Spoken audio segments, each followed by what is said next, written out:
अस्सलाम वालेकुम जी, this is Arham Ali from New World एडिगन को 0305 40 32 416 हमारा नंबर है। सुबह 11 से शाम 5 बजे तक रमजान में टाइमिंग है। रेवन रोड डोगर से जी बिल्कुल सामने Lalazar commercial market office number 61। ये हमने 7 kV में तैयार किया है जी। ये देखें, इसके ऊपर लोड टेस्ट भी हमने किया है 18 एम्पियर डाल के लाइव, ठीक है, वो भी हम आपको चेक करवा देंगे।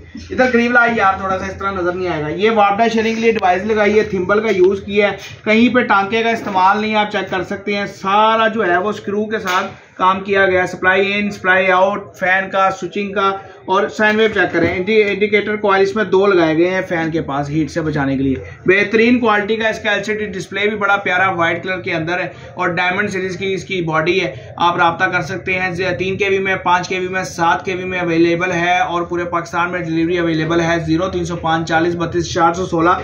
कोई भी कमेंट करने से पहले आप लाजमी देखा करें कि जो हमारी चीज जो हम मार्केट में दे रहे हैं और जो मार्केट में आम जो 7 kV चल रही है उसमें क्या फर्क है। लोग 4 IGBT के अंदर 7 kV बेची जा रहे हैं, हम 8 IGBT के अंदर जो है 7 kV दे रहे हैं, और डबल उसमें कॉइल में। हमारी मर्जी का मैं पैसे दें, इंशाल्लाह चीज आपको आपकी मर्जी की जो है ना ड्यूरेबिलिटी और रिलायबिलिटी वाली बना के देंगे। आप रब्ता कर सकते हैं 0305 40 32 416।